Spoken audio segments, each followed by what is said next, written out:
This is the Befuddlement Draught, written by Yellowmarshmallow and read by Lalaspodfics.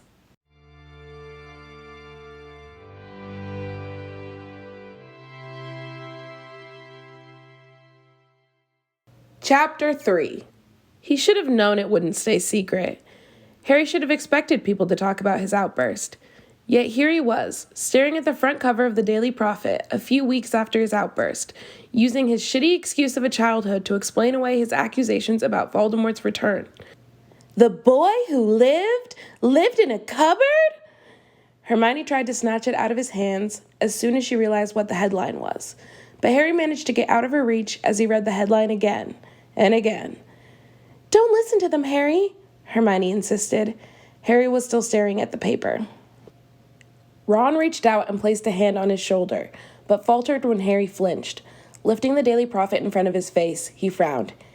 Harry, mate, are you all right? Harry thought that was a ridiculous question. Of course he was not all right. The entirety of the wizarding world now knew that he used to sleep in a cupboard. Of course he was not okay. I'm fine, he said through gritted teeth. Ron and Hermione looked at each other and then back at Harry, who was feeling incredibly claustrophobic. Are you sure you're all right? Hermione persisted. Harry nodded. Perfectly, he replied calmly, placing the prophet down on the table before standing up.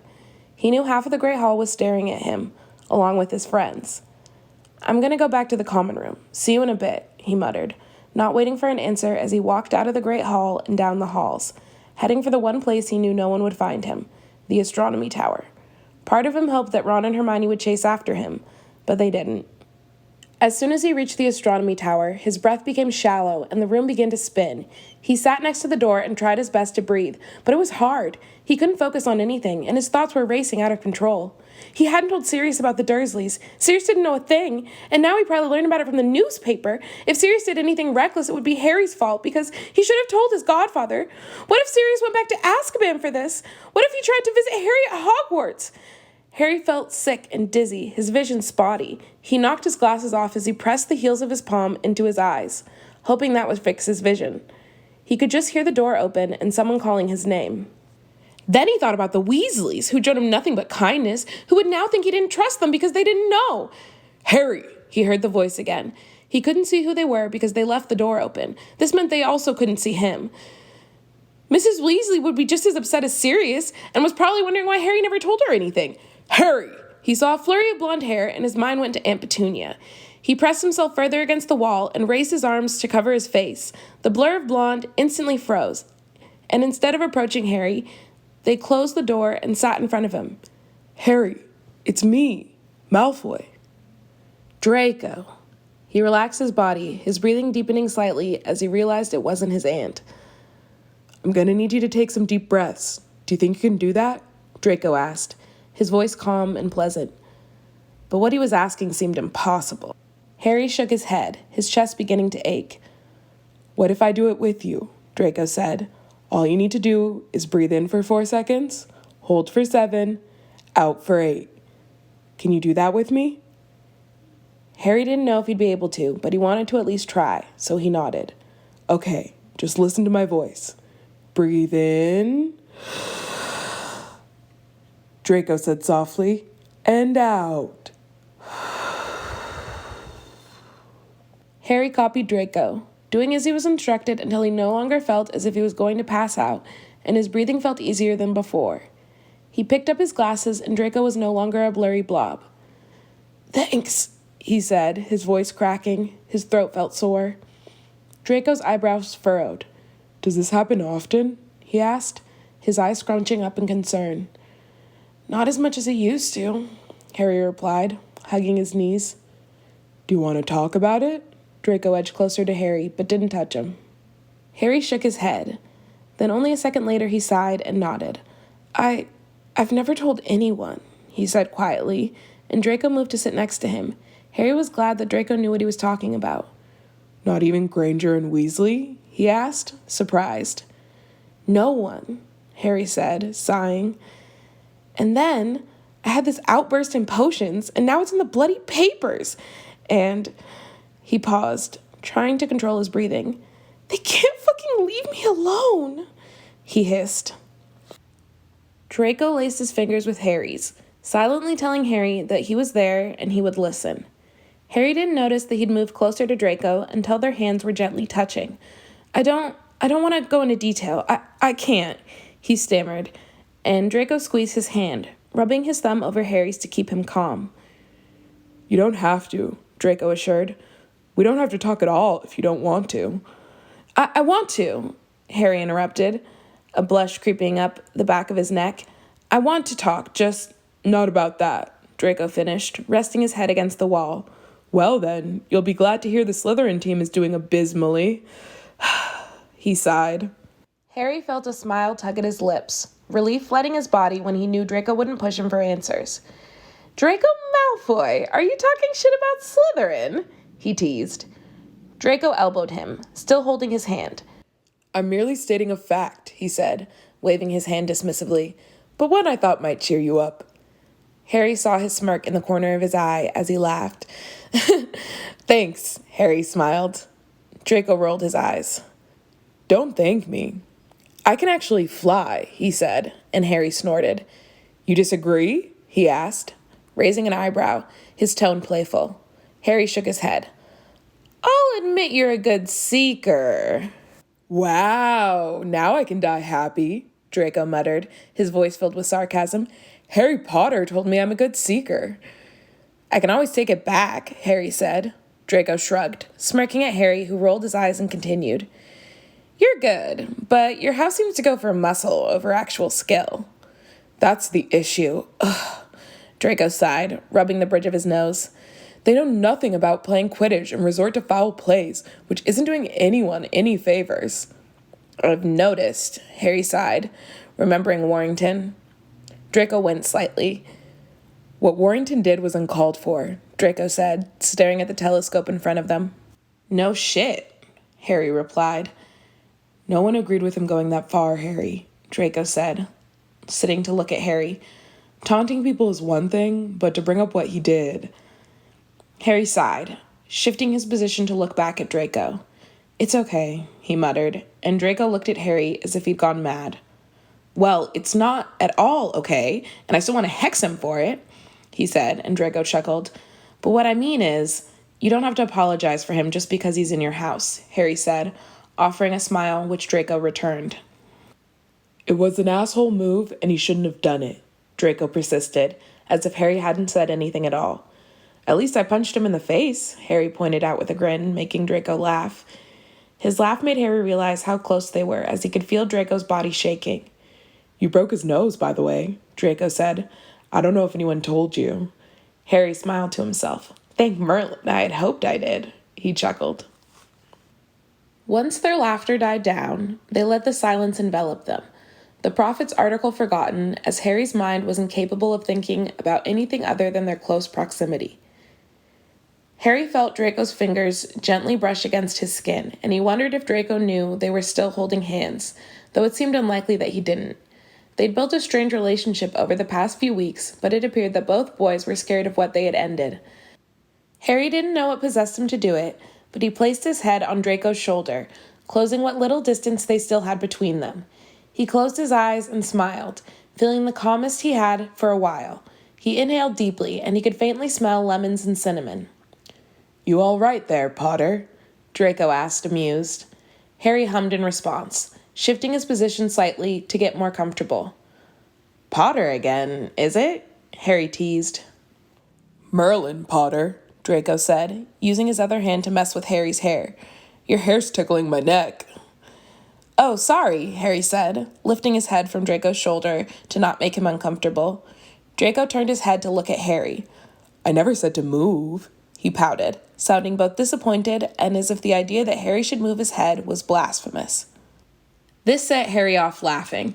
You're a confusing one, Malfoy, he replied, placing his head back onto his shoulder, purposely shaking his head to tickle Draco's neck.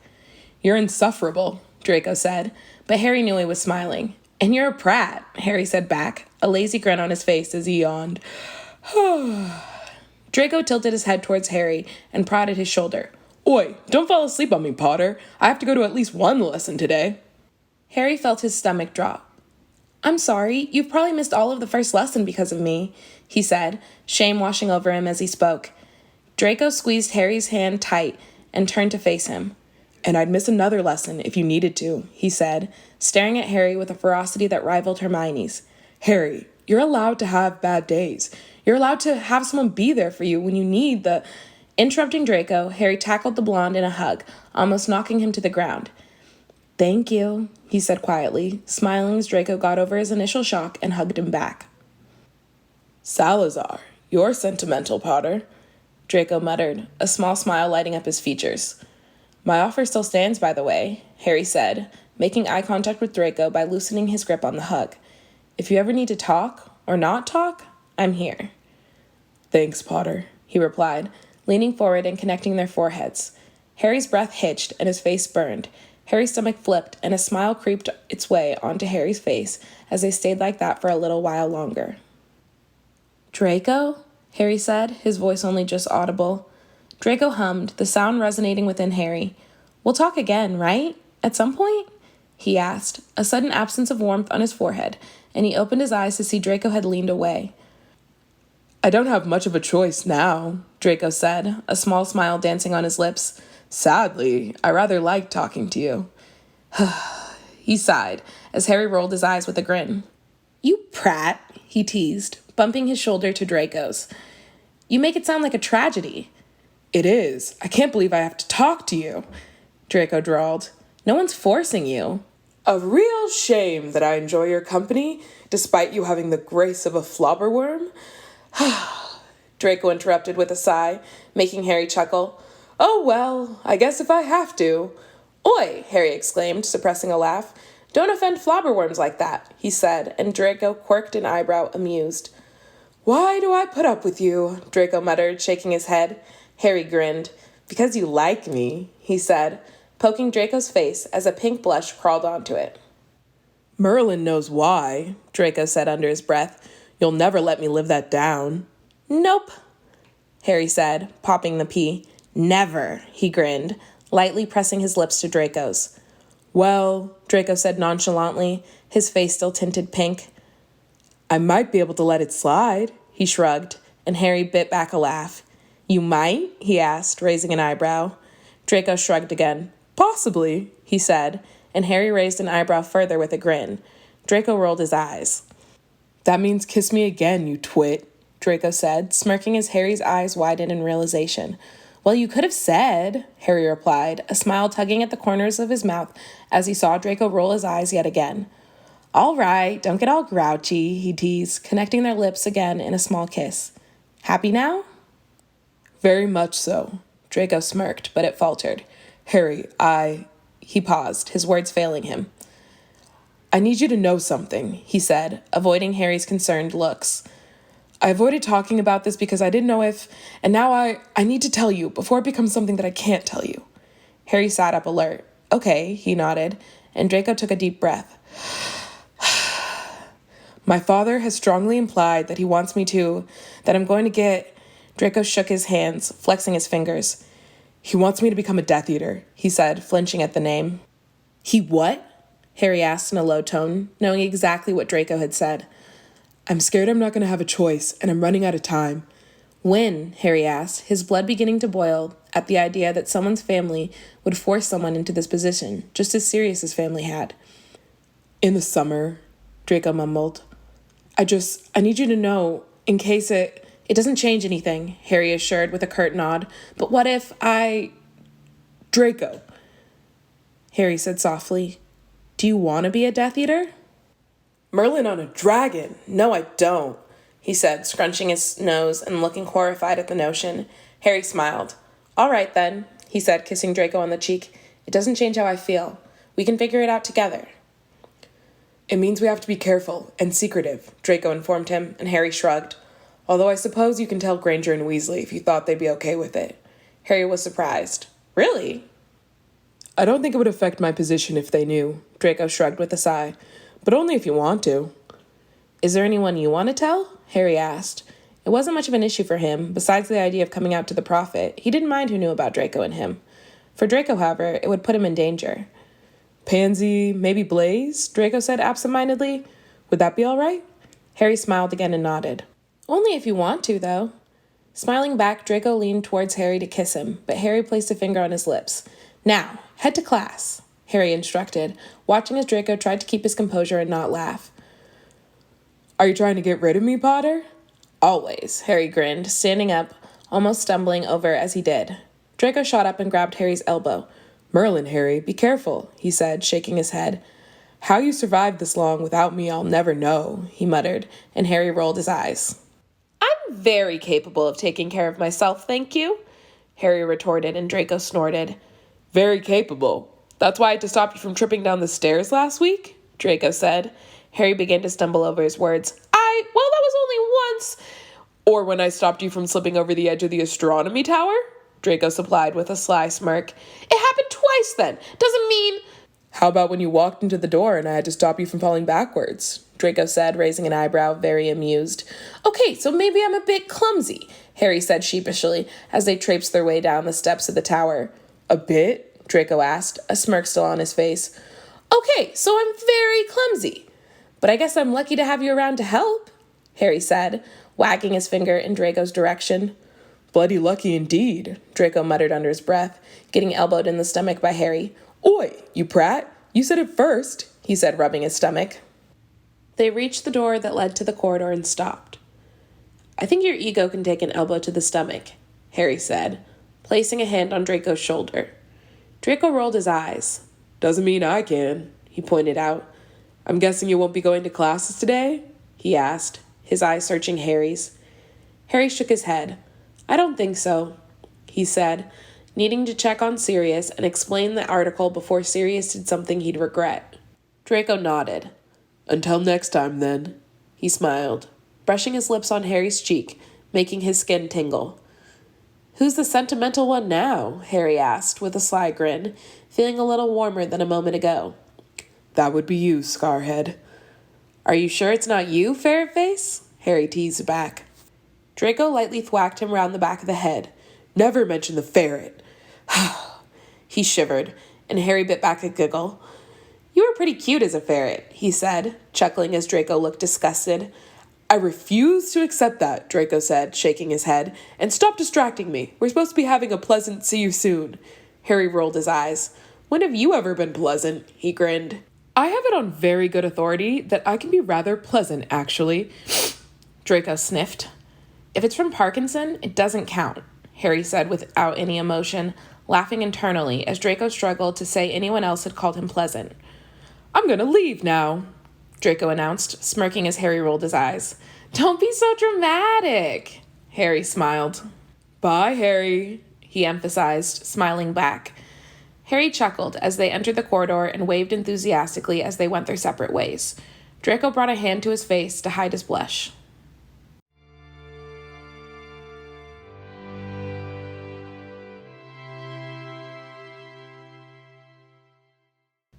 As Harry approached the Gryffindor Tower, he prayed Sirius had waited for an explanation.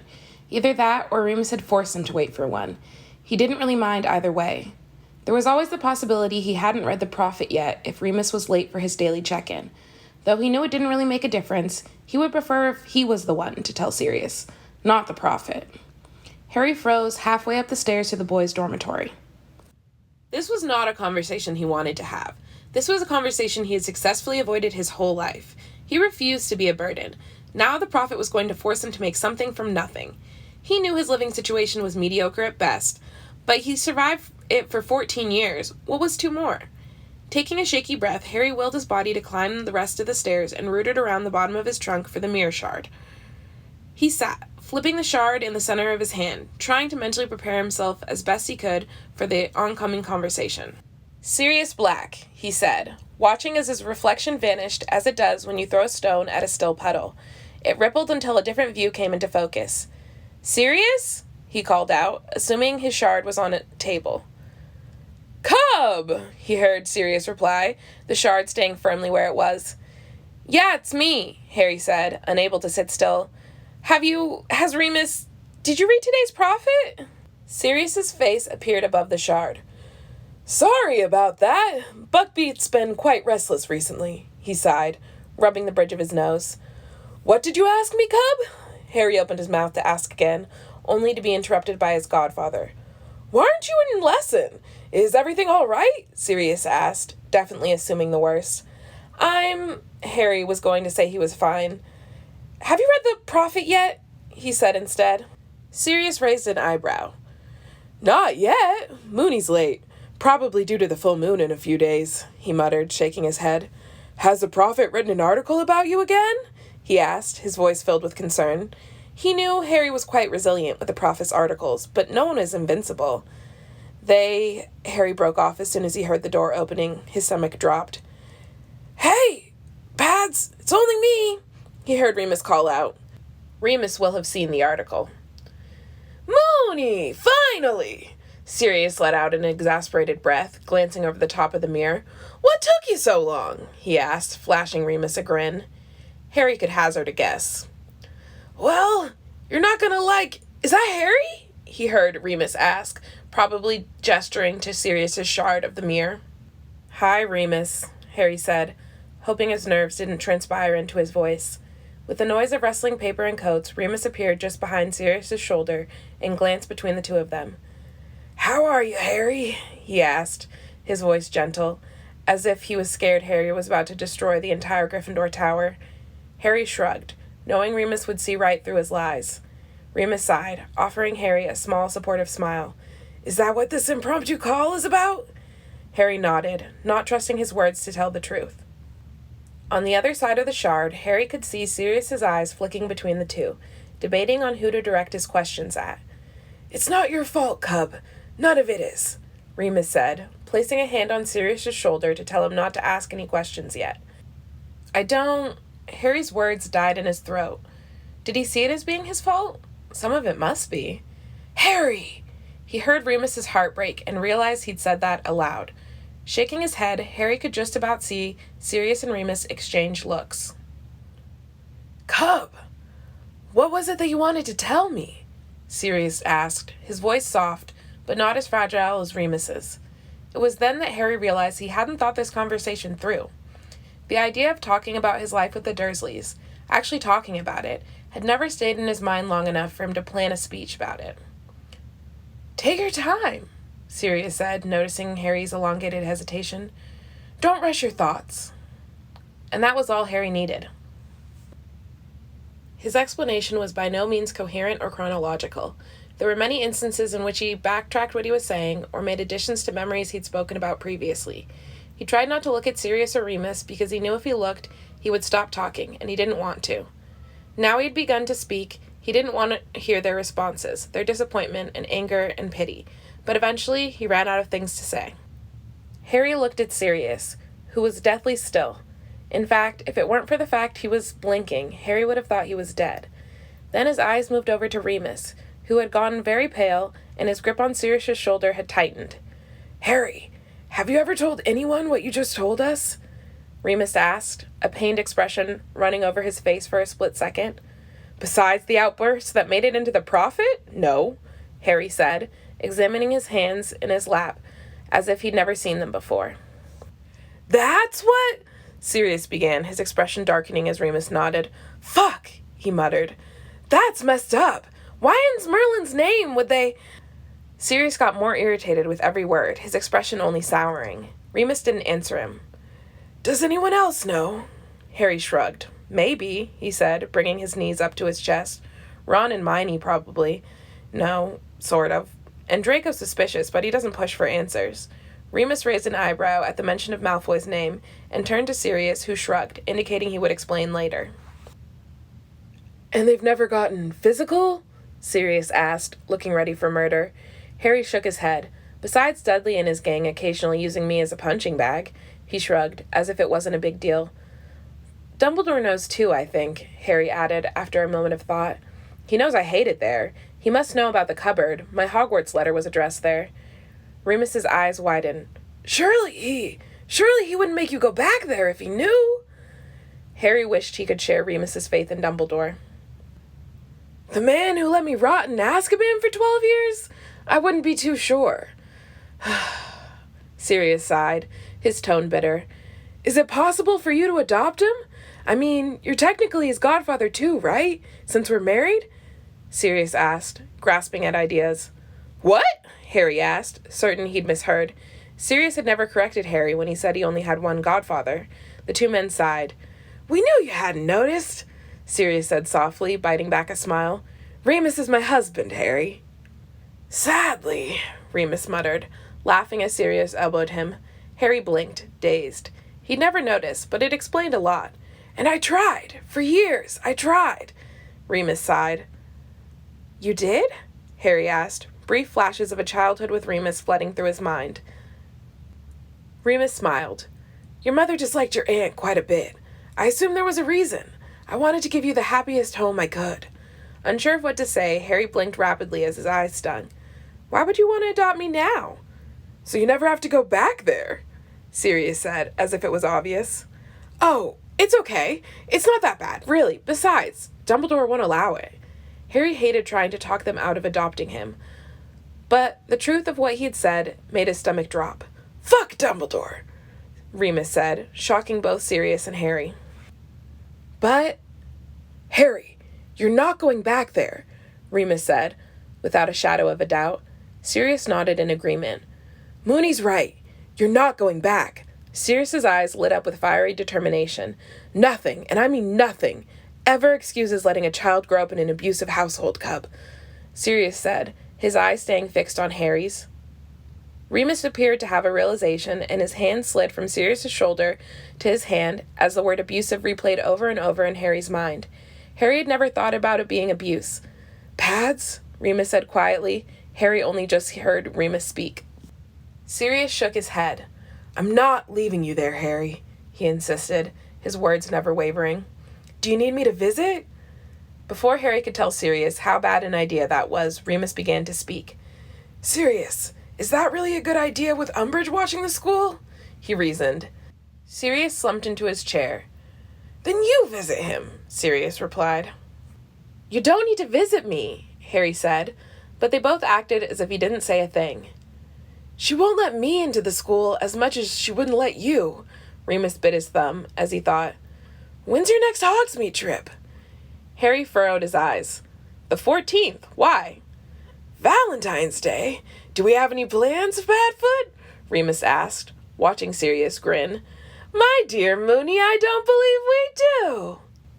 That settles it then, Remus declared, sending a smile in Harry's direction.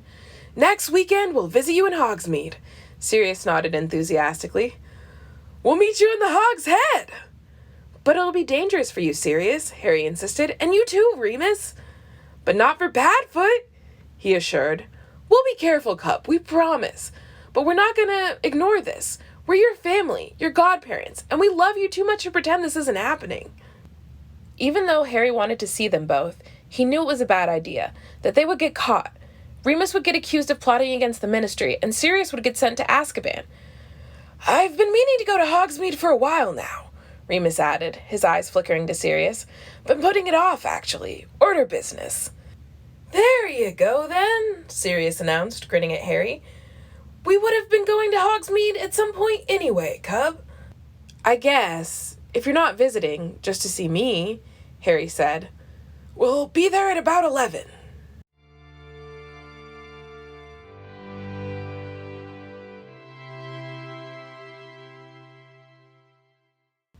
For the rest of the week, Harry wasn't able to contain his nerves. He was irritable and jumpy, concerned that Sirius was going to get caught, and worried about Draco. He would snap at anyone that spoke a word to him, scaring them senseless, and the Gryffindors quickly learned to avoid him as they waited for him to cool down.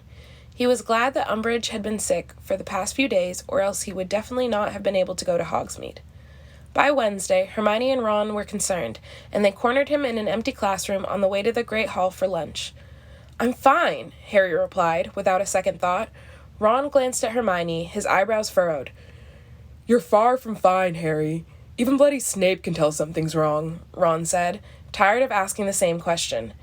It was true that Snape had been less vindictive for the past few days. You don't speak to us anymore, Harry, Hermione said bluntly. You sneak off every chance you get to Merlin knows where, and you snap at everyone and everything, and... What Hermione means is, Ron interrupted, We're worried for you, mate. Really worried, Ron said, his eyes fixed on Harry, who shuffled awkwardly. Snuffles is meeting me in Hogsmeade on Saturday, he said, deflecting from Hermione's point about sneaking off. They froze. Oh, Hermione said, her expression neutral. Is this about... Yes, Harry said, looking at the ground, and he scraped the sole of his shoe on the floor. Ron sighed. Harry, if you had said that, then... Don't, please, Harry said, not wanting any more pity. He knows it's a bad idea, but he won't listen to reason. Neither will Remus. Remus is coming too? Hermione asked, astonished. They are married, you know, Ron said, and Hermione looked as baffled as Harry did a few days ago. Honestly, Hermione, you're clueless with this stuff sometimes. It's bleeding obvious. She blinked, shaking her head. Anyway, Harry, do you want us to come with you? She asked. Harry was grateful she didn't just assume they would be joining him. Harry shook his head. If it's just me, he's less likely to get caught, isn't he? Hermione pursed her lips, looking as if she wanted to contradict him. Will you be all right? Will you stop asking me if I'm all right? He snapped, and Hermione flinched at the volume of his voice. Ron frowned, placing a hand on Hermione's shoulder as she took a step back. Harry, he said, sternly, we know you have a lot on your mind, and we want to be here for you, but don't be a prick about it. Under Ron's glare, Harry felt the guilt pool in his stomach and twist itself up his spine. He nodded, concerned that if he spoke, his words wouldn't be what he wanted them to be. You don't have to tell us where you go, but knowing that you're going, or Merlin, just knowing that you're okay, Ron trailed off, trying to find the words to convey what he wanted to say. You've never been the kind of bloke to talk about feelings, and we've never minded because you still told us what was going on. Ron sighed, moving his hand from Hermione's shoulder to Harry's. We want to know what's happening with you. Draco kissed me, Harry blurted out, clamping his hand over his mouth as he did. Ron's eyes bulged. Malfoy? He exclaimed, horrified. Then I kissed him, Harry said, deciding he might as well tell them everything. You what? Ron squeaked, his voice 2 octaves higher than normal. Hermione remained silent. It's been happening a lot, actually, Harry muttered, his face heating up. Bloody Merlin, that's not what I was expecting, Ron said, more to himself than to anyone else. Hermione was watching Harry with an undefinable look in her eyes. Not that I'm against you liking blokes, he corrected. Just Malfoy? Harry, Hermione said, her eyes firmly watching Harry's. Is this wise? Harry chuckled nervously, his hand running through his hair. I haven't told him anything about the order, Hermione. But what if it's a plan to get close to you? Harry raised his eyebrow, but Ron spoke up before he could. Then you know who needs to reassess his plans, he said, and Hermione looked at him incredulously. I mean, Malfoy? Everyone knows Harry and him hate each other, or used to. If I wanted someone to get close to Harry and get information, Malfoy would not be the first to come to mind. I wonder that too, Hermione, but he hasn't asked me about anything. In fact, he insisted it was a stupid idea and I should forget he ever kissed me, Harry said, smiling at the memory. Hermione's face softened. What did you say? I told him he'd have to obliviate me, Harry grinned. Also, it happened after the Befuddlement Draught. He was just as shocked as I was, I think. Hermione smiled, whilst Ron looked confused. He did appear to be amused at Harry's smitten behavior. What about his father? Hermione asked, albeit apprehensively, and Harry appreciated that she didn't want to overstep. He doesn't believe in what his father does, if that's what you're asking, Harry assured, prepared to stick up for Draco if he needed to. Ron shook his head. That's somehow not as surprising as I thought it would be. He never did join in with the other Slytherins on the blood purity nonsense, did he? Hermione asked, although it was more of a statement. He's still unpleasant, but after Warrington... And especially after Christmas.